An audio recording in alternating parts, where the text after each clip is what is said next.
यानी कि chia seeds. Chia seeds सारे यूट्यूबर्स को बहुत ज्यादा पसंद है, सारे न्यूट्रिशनिस्ट को, डाइटिशियंस को बहुत ज्यादा पसंद है, सब ब्लॉगर्स को बहुत ज्यादा पसंद है। मुझे भी चिया सीड्स तुखमलंगा बहुत ज्यादा पसंद है। ये बहुत सारा रेकमेंड किया जाता है वेट लॉस के लिए, लेकिन तुखमलंगा के कुछ साइड इफेक्ट्स भी हैं। तो आज की वीडियो में हम इनके साइड इफेक्ट्स के बारे में बात करेंगे। अस्सलाम वालेकुम and welcome back to my channel. मेरा नाम है आयशा चीमा। बेनिफिट्स के बारे में तो सबको पता है, लेकिन आज की वीडियो में हम बात करेंगे इसके ऐसे 8 यानी कि 8 साइड इफेक्ट्स की, जो कि हम बहुत ज्यादा ओवरलुक कर जाते हैं और लोगों को इसके बारे में नहीं मालूम होता है। सबसे पहला साइड इफेक्ट आ जाता है GI side effects. GI issues इससे होते हैं, यानी कि पेट के प्रॉब्लम्स होते हैं।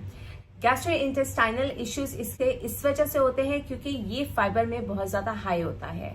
तो फाइबर की वजह से आपके पेट के अंदर गैस हो सकती है, ब्लोटिंग हो सकती है, यानी कि ऐसा लगता है जैसे पानी पड़ा हुआ है आपके पेट के अंदर। इसके अलावा कुछ लोगों को इससे कब्ज हो जाती है, कुछ लोगों को इसकी वजह से डायरिया हो जाता है। तो खास तौर पे वो लोग जिनको इन्फ्लेमेटरी बाउल डिजीज है, यानी कि जिनको अल्सरेटिव कोलाइटिस है या क्रोन्स डिजीज है या सीलिएक्स है, उनके लिए बहुत ज्यादा इंपॉर्टेंट है कि वो इसको एहतियात के साथ इस्तेमाल करें। सेकेंड पॉइंट आ जाता है एलर्जी टू चिया सीड्स।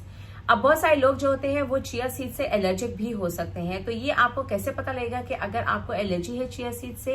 या तो आपको वॉमिटिंग उसके बाद शुरू हो जाती है, या आपके सर में दर्द शुरू हो जाती है, या आपको सांस लेने में तकलीफ होती है, या आपके जिस्म के ऊपर खारिश होना शुरू हो जाती है, फेस की स्वेलिंग कुछ लोगों को होना शुरू हो जाती है। तो बहुत सारी इलामात हैं जिससे आपको पता लगेगा कि आप चिया सीड से एलर्जिक हैं। आप इसको कम मिकदार में इस्तेमाल करें और देखें कि अगर आपको कोई भी फूड एलर्जी इससे हो रही है या नहीं हो रही है।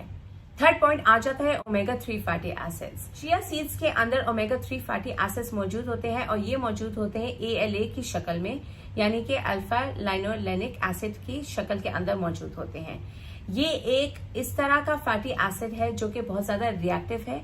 ये जब आपकी बॉडी के अंदर जाता है तो ये ऑक्सीडाइज हो जाता है और ये अफेक्ट करता है आपके टिश्यूज को और उनके अंदर इन्फ्लेमेशन भी कर सकता है। तो बहुत ज्यादा इंपॉर्टेंट है कि अगर आपने चिया सीड्स का इस्तेमाल करना है तो आपने इसको बहुत कम मिकदार में इसका इस्तेमाल करना है। फोर्थ पॉइंट आ जाता है हाइपोटेंशन का। जितने भी लोगों को ब्लड प्रेशर का प्रॉब्लम है वो ब्लड प्रेशर की मेडिकेशंस लेते हैं। अगर मेडिकेशंस के साथ साथ आप चिया सीड्स का इस्तेमाल करेंगे तो आपका ब्लड प्रेशर बहुत ज्यादा कम हो जाएगा, क्योंकि चिया सीड्स एक नेचुरल ब्लड थिनर्स है, यानी कि आपके खून को पतला करते हैं। तो ये नेचुरली आपके ब्लड प्रेशर को कम कर देंगे।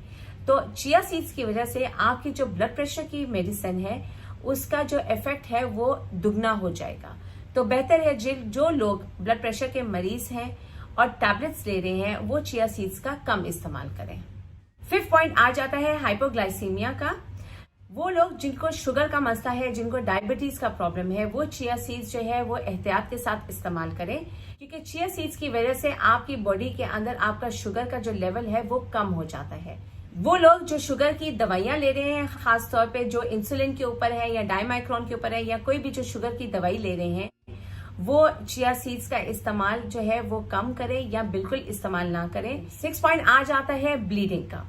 अब बहुत ज्यादा इंपॉर्टेंट है, खासतौर पे वो लोग जो ऑलरेडी एस्प्रिन ले रहे हैं या वॉफरिन ले रहे हैं या कोई भी ब्लड थिनिंग वाली मेडिकेशंस ले रहे हैं, वो चिया सीड्स का इस्तेमाल ना करें, क्योंकि चिया सीड्स जो हैं ये एक नेचुरल ब्लड थिनर है, यानी कि आपके खून को पतला कर देते हैं।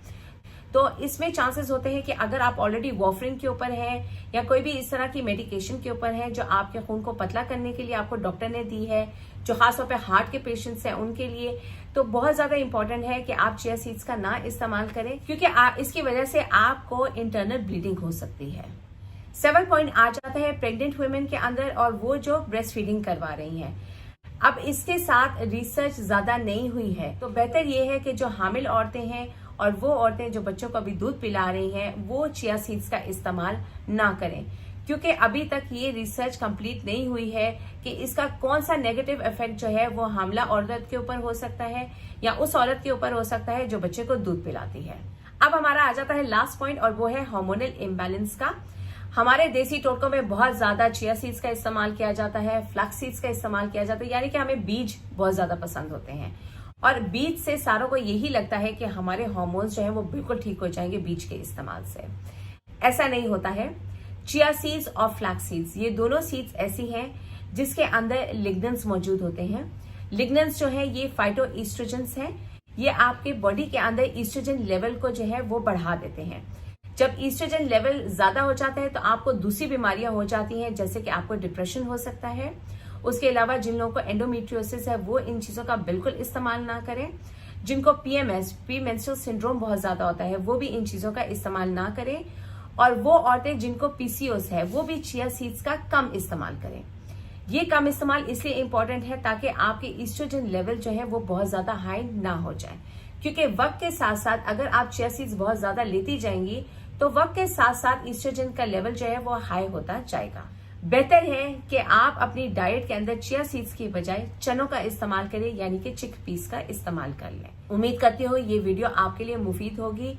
अब अगली दफा जब भी आप चिया सीड्स इस्तेमाल करेंगे तो इन साइड इफेक्ट्स को अपने जहन में जरूर रखिएगा। चिया सीड्स कम मिकदार में इस्तेमाल करें। मेरी अगली वीडियो तक के लिए आप अपना बहुत ज्यादा ख्याल रखिएगा। अल्लाह हाफिज।